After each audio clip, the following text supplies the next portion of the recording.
Hello friends. दोस्तों, पहले तो मैं माफी चाहूंगा कि कल जो मैंने वीडियो अपलोड किया था उसमें बिल्कुल भी साउंड नहीं था। कैसे वो हुआ, क्यों हुआ, इसकी जानकारी मुझे नहीं मिली, नहीं समझ में आ रही। आज मैं बहुत ही हैरान परेशान घूम रहा था अभी शाम में, और मुझे एक सज्जन मिले, शख्स मिले, एडवोकेट संजय नेरकर जी। मैं उनको नहीं जानता था, वो मेरे पास में आए और उन्होंने खुद ही अपना परिचय दिया और कहा कि आप राजीव रंजन सिंह हैं। मैंने बोला हाँ। तो वो अपने ऑफिस मुझे लेके आए और आज मैं उनके ऑफिस में बैठ के ये वीडियो बना रहा हूँ। मुझे ऐसा लग रहा है कि मेरा शायद घर कॉम्प्रोमाइज हो गया है, वहां सिस्टम में कुछ गड़बड़ हुई है, मुझे मालूम नहीं। इसलिए मैं एकदम अनजान जगह से ये वीडियो बना रहा हूँ। And I am very thankful to advocate Sanjay Nerkar ji, जो नागपुर के हैं। आप लोग भी उनको धन्यवाद दीजिएगा, क्योंकि ये वीडियो मैं उन्हीं को डेडिकेट कर रहा हूं। दोस्तों, आज के वीडियो में मैं ये डिस्कस करूंगा कि क्यों कल का भाग जो आप सुन नहीं पाए थे, प्लस आगे भी जो आज जो मार्केट में घटा। मेरा ऐसा मानना है कि शेयर मार्केट बड़ा ही जालिम, बड़ा ही बेदर्द हो गया है और तेजड़ियों को पटक पटक के मार रहा है। कल भी मार्केट 400 पॉइंट डाउन था, सेंसेक्स 1000 पॉइंट के आसपास डाउन था। आज भी मार्केट 250 पॉइंट्स के आसपास निफ्टी डाउन है। मार्केट गिरता ही चला जा रहा है। समझ में नहीं आ रहा कि कहां आके ये थमेगा, पताल लोग पहुंचेगा, कहां पहुंचेगा, किसी को समझ में नहीं आ रहा। अच्छे अच्छे शेयर्स गिर रहे हैं। अब सवाल ये उठता है कि क्यों ऐसा हो रहा है। तो दोस्तों, इसी पे आज का वीडियो आधारित है। सबसे पहली बात, आपको पता है कि बुरी तरीके से खाड़ी युद्ध जो है वो उलझ गया है। खाड़ी युद्ध समाप्त होने का नाम नहीं ले रहा है और ईरान ने घोषणा कर दी है कि जो भी गल्फ के यानी खाड़ी देश के राष्ट्र अमेरिका को मदद करेंगे, उन सभी देशों के खिलाफ ईरान अपने आक्रमण को जारी रखेगा। स्थिति ये हो गई है। मैं आपको एक छोटा सा एग्जांपल देता हूं। एक एलिमेंट होता है हीलियम करके। हीलियम इनर्ट गैस है, आपको मालूम है। हीलियम का यूज जो है वो डिफेंस से लेके मैन्युफैक्चरिंग तक हर जगह होता है, और भयानक रूप से हीलियम की कमी जो है वो दुनिया भर में हो गई है। इसी तरीके से आपको मालूम है, चाहे कॉपर हो, चाहे स्टील हो, कोई भी मेटल्स हो, वहां पे एसिड लगता ही है। सल्फ्यूरिक एसिड का बहुत ज्यादा यूज होता है। सल्फर की भी भयानक रूप से कमी जो है इस विश्व में हो गई है।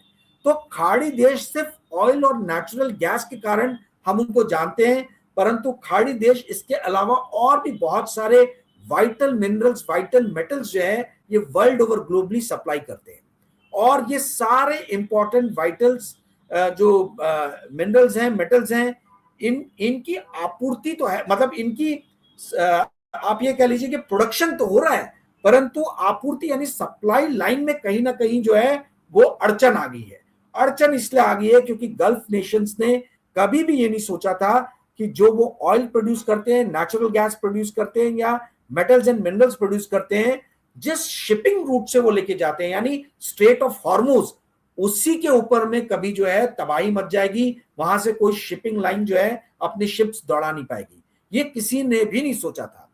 दोस्तों, जिस तरीके से ईरान ने यूनाइटेड अरब एमिरेट्स पे हमला किया है, यूनाइटेड अरब एमिरेट्स की राजधानी अबू धाबी, उसका इंटरनेशनल फाइनेंशियल सेंटर दुबई, ये जिस तरीके से ईरान की मिसाइलों की चपेट में आए हैं, इससे ना केवल वहां की इमारतें गिर रही हैं, बल्कि एक जो परसेप्शन था इन एरियाज का, दुबई और आप शारजाह समझ लें जहां क्रिकेट मैचेस होते थे, या आप अबू धाबी समझ लें, या आप ओमान समझ लें, मस्कट समझ लें, ये सारे देश और शहर जो थे, इनका परसेप्शन था, इनका ब्रांड था कि ये पीस और प्रोस्पेरिटी के जो है ये एक आप समझ लीजिए कि जननी है।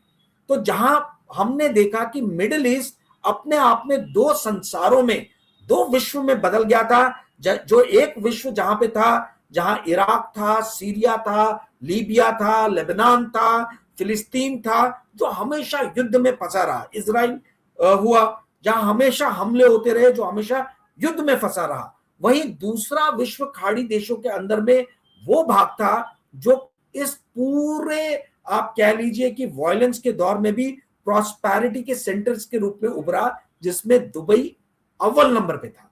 दुबई हुआ, रियाद हुआ, शारजा हुआ, अबू धाबी हुआ, मस्कट हुआ। ये एक अपने आप में ही अलग संसार थे।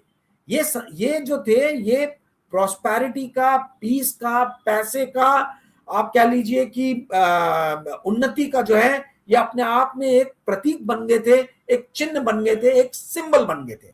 और दोस्तों उसी प्रतीक, उसी चिन्ह, उसी सिंबल, उसी परसेप्शन, उसी ब्रांड पे ईरान ने जो है जम के हमला किया अपने मिसाइल हमलों द्वारा।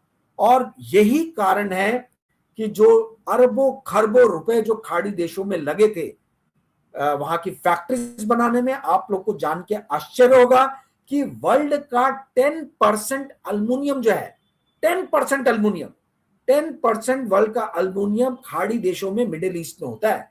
ये बहुत कम लोगों को मालूम है।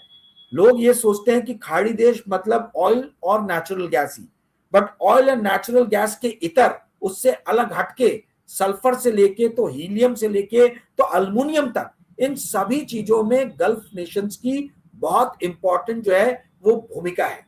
और चूंकि अब इन सभी चीजों के आप कह लीजिए कि फ्लो पे एक तरीके से कुठाराघात हुआ है, इसलिए वर्ल्ड की इकोनॉमी जो है वो हिल गई है। आपको मैं एक एग्जांपल दूंगा समझने के लिए कि देखिए एक ही कंडीशन में किस तरीके से कमोडिटीज या एसेट प्राइसेस अलग अलग तरीके से रिएक्ट करते हैं। आपको याद होगा कोरोना का समय, कोरोना के टाइम में अप्रैल में क्रूड ऑयल का जो फ्यूचर था, मई का क्रूड ऑयल का फ्यूचर सन 2020 का, वो नेगेटिव -31 चला गया था।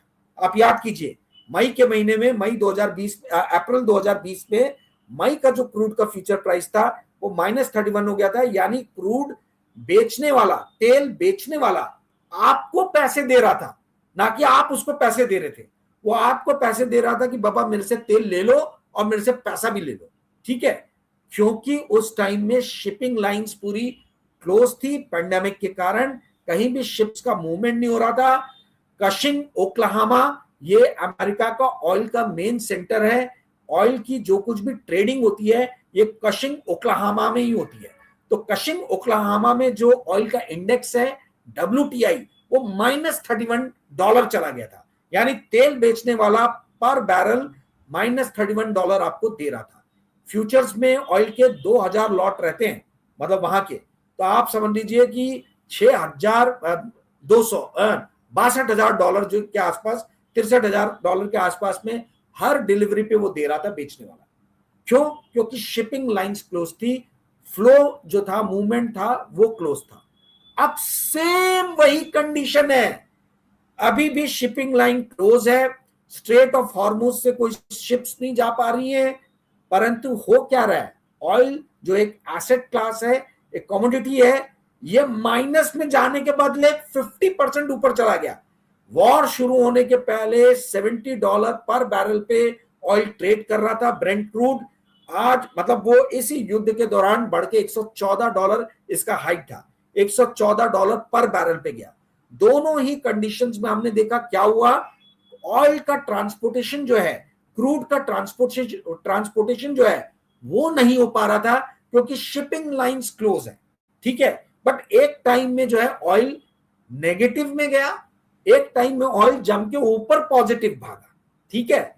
तो हमेशा याद रखिए कि एसेट क्लासेस अलग अलग टाइम में अलग अलग तरीके से बिहेव करती हैं, भले ही बैकग्राउंड सेम ही क्यों ना हो।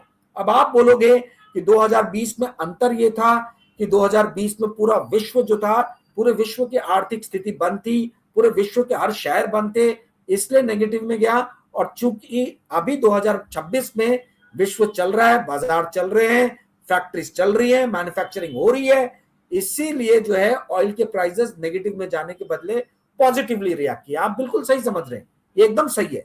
परंतु मैं अंडरलाइन चीज जो बताना चाह रहा हूं वो ये बताना चाह रहा हूं कि पहले भी शिपिंग लाइन क्लोज थी 2020 में जब ऑयल नेगेटिव में गया, आज भी शिपिंग लाइन क्लोज है, पर आज ऑयल नेगेटिव में न जाके ऑयल लगभग 50-60% ऊपर भागा।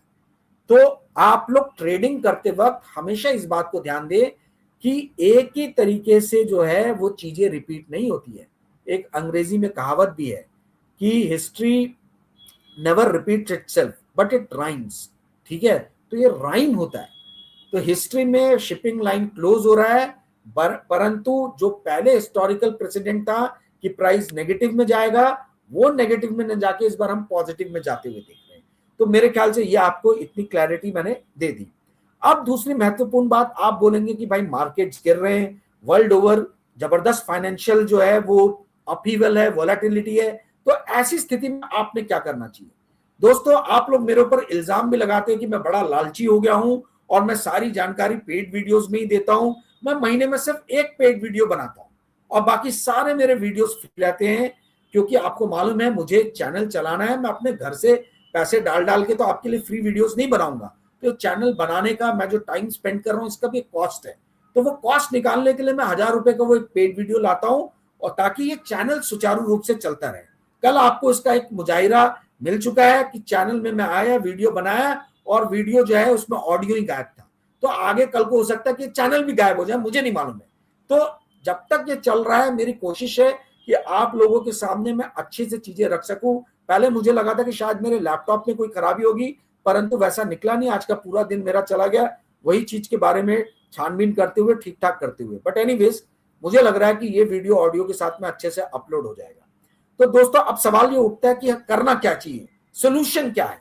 तो देखिए, मैं पेड वीडियो द्वारा आपको सोल्यूशन नहीं दे रहा हूं, एक सोल्यूशन फ्री में इस फ्री वीडियो में आपको बता दे रहा हूं। दोस्तों 7 या 8 साल में कभी एक बार ऐसा मौका मिलता है जब कमोडिटीज रिलेटेड जो स्टॉक्स रहते हैं वो जम के तेजी से भागते हैं और वो डबल ट्रिपल हो जाते हैं 6, 8, 9 महीने में, एक साल के अंदर में। और अभी 2026 का साल वही साल है। आप देखिए, हिंदुस्तान कॉपर में आपको एक स्टॉक का नाम बता रहा हूं। हिंदुस्तान कॉपर जो है ये करीबन 160 रुपए पे था एक साल पहले, आज ये 550 रुपए के आसपास में है। तो ये देखिए 3 गुना हो गया, क्योंकि कॉपर के प्राइसेस वर्ल्ड ओवर मार्केट में ऊपर गए। आप बोलोगे ये तो मैं इतिहास बता रहा हूं, आगे का क्या? मुझे ऐसा लग रहा है कि रिलायंस इंडस्ट्री जो है वो आगे चल के बहुत अच्छा रिजल्ट दे सकता है। दोस्तों मैं आपको बता दूं, मैं सेबी सर्टिफाइड एनालिस्ट नहीं हूं, इसीलिए आप मेरी बात को फेस वैल्यू पे मत लीजिएगा। हो सकता है मैं झूठ बोल रहा हूं, हो सकता है मैं आपको बरगला रहा हूं, हो सकता है मैं आपको धोखा दे रहा हूं, कुछ भी हो सकता है। इसलिए मेरी बातों को आप फेस वैल्यू पे मत लीजिएगा, आप खुद भी अपना रिसर्च कीजिएगा। मैं क्यों बोल रहा हूँ रिलायंस इंडस्ट्री आगे चल के अच्छा परफॉर्म कर सकता है? इसका रीजन यह है कि अमेरिका से ऐसी न्यूज सामने चल के आ रही है कि अमेरिका ने रिलायंस इंडस्ट्री को और इंडियन रिफाइनरीज को कहा है कि आप रशिया से ऑयल लीजिए, उस ऑयल को रिफाइन कीजिए और रिफाइंड प्रोडक्ट्स जो हैं वो उठा के यूरोप में और जो दूसरे साउथ ईस्ट एशिया के मुल्क और दूसरे मुल्क जो अफेक्टेड हैं उन मुल्कों को सप्लाई कीजिए, क्योंकि स्ट्रेट ऑफ हॉर्मुज से कुछ माल आ नहीं पा रहा। जापान जाने वाला पूरा पेट्रोलियम प्रोडक्ट्स, साउथ कोरिया जाने वाला पूरा पेट्रोलियम प्रोडक्ट्स, ताइवान जाने वाला पूरा petroleum product straight of Hormuz से होके गुजरता है, राइट? तो इनफैक्ट इंडिया रशिया के बाद में सबसे ज्यादा तेल इराक से लेता है और इराक का भी पूरा तेल स्ट्रेट ऑफ हॉर्मुज से आता है। तो इंडिया में गल्फ से तो तेल नहीं आ रहा, जो लगभग 50% के आसपास में हमारे इंपोर्ट के। भारत एक दिन में 4.5 मिलियन बैरल पर डे जो है ऑयल कंज्यूम करता है। वर्ल्ड का total oil consumption 100 million barrel per day का है, जिसमें लगभग 4.5% भारत कंज्यूम करता है। इस 4.5 मिलियन बैरल पर डे में से आप ये समझ लीजिए कि सिर्फ 0.5 मिलियन बैरल ही जो है वो हम प्रोड्यूस करते हैं, बाकी 4 मिलियन बैरल हमको बाहर से इंपोर्ट करना पड़ता है। 4 मिलियन बैरल में लगभग आप समझ लीजिए कि 1.5-2 मिलियन बैरल हम रशिया से लेते हैं। तो अब अमेरिका का ये कहना है कि ये जो तेल आप ले रहे हो इसको रिफाइन करो और अमेरिका के जो सहयोगी मित्र राष्ट्र हैं, जापान हो गया, साउथ कोरिया हो गया, इनको सप्लाई करो। आपकी जानकारी के लिए मैं बता दूं कि जनवरी 1 से लेकर फरवरी 28 के बीच में साउथ कोरिया का स्टॉक मार्केट कॉस्पी इंडेक्स 40% ऊपर भागा था। 40%। बैंक में आज आप पैसा रखो तो एक साल में 6% देता है ब्याज। स्टॉक मार्केट में, साउथ कोरियन स्टॉक मार्केट में कॉस्पी इंडेक्स ने 40% रिटर्न दिया मात्र 2 महीने के अंदर में। परंतु 28 फरवरी को अमेरिका इजराइल ने ईरान पे हमला किया और उसके बाद से कॉस्पी का इंडेक्स करीबन 12 से 15% नीचे आ गया, करेक्ट हुआ है। कारण यह है कि उनको रिफाइंड प्रोडक्ट्स, तेल की आपूर्ति नहीं हो पा रही है, नेचुरल गैस की आपूर्ति नहीं हो पा रही है। इसके कारण वहां जो आर्टिफिशियल इंटेलिजेंस पे काम करने वाली कंपनीज हैं, चाहे सैमसंग हो, चाहे एसके हाइंस हो, जिनके स्टॉक प्राइसेस बहुत तेजी से ऊपर गए थे, इन सारों के ऊपर में जो है वो आर्थिक नकारात्मक बादल जो है वो मंडरा रहे हैं। वहीं ताइवान की टीएसएमसी जो अधिकतर फैब्रिकेशन का काम करती है चिप्स का, उसकी भी वही हालत है, क्योंकि आपको मालूम है बिना इलेक्ट्रिसिटी के ये प्लांट्स ऑपरेट कर नहीं सकते, नेचुरल गैस आ नहीं रहा तो ये प्लांट्स ऑपरेट नहीं कर पा रहे। तो इसी कारण से जो है बहुत ज्यादा प्रॉब्लम आ रही है इन मित्र राष्ट्रों को। तो अमेरिका ने ये काम जो है इंडियन गवर्नमेंट को बोला है कि रिलायंस को करने दो। मुझे ऐसा लग रहा है कि रिलायंस जो है जबरदस्त रूप से रशिया से ऑयल इंपोर्ट करेगा, इंपोर्ट करके रिफाइंड प्रोडक्ट्स ऊंचे दामों पे इन देशों को देगा। यही कारण है कि मैं बहुत ज्यादा बुलिश हूं रिलायंस इंडस्ट्री पे। बट अगेन मैं ये बोल रहा हूं कि मेरी बातों को आप फेस वैल्यू पे ना लें, क्योंकि मैं कोई सेबी रजिस्टर्ड इन्वेस्टमेंट एडवाइजर नहीं हूं। दूसरा वही कमोडिटी में स्टॉक है कोल इंडिया। कोल इंडिया आप देखिए, इंडिया में पूरा बिजली जो है अधिकतर बिजली कोयले द्वारा बनाया जाता है। अमेरिका में या साउथ कोरिया में ये नेचुरल गैस द्वारा बनता है बिजली, पर भारत में कोयले द्वारा बनता है। तो कोल इंडिया के भी स्टॉक्स जो हैं आज मेरे ख्याल से वो 52 वीक हाई पे था, बहुत अच्छा परफॉर्म कर रहे हैं। अगर ये युद्ध लंबा खिंच गया तो और भी अच्छा परफॉर्म करेंगे, मुझे ऐसा लग रहा है। तो कहने का अर्थ ये है कि कॉमोडिटीज जो है, कॉमोडिटीज रिलेटेड कंपनीज पे मैं बहुत ज्यादा बुलिश हूं। और अब कृपया करके आप ये मत बोलिएगा कि मैं सारे अपने विचार जो है पेड वीडियोस में ही देता हूं।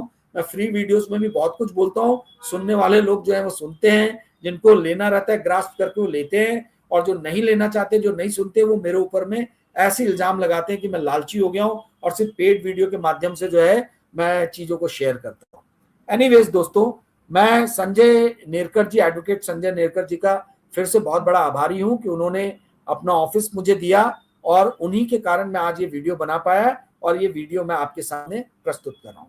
दोस्तों, यदि आज का वीडियो आपको पसंद आया होगा तो कृपया करके इस वीडियो को लाइक और शेयर कीजिएगा, और करंट अनप्लग्ड बाय राजीव जो कि मेरा चैनल है, इसको अपने मित्रों को सब्सक्राइब करने के लिए कहिएगा। Thank you friends, good day, bye.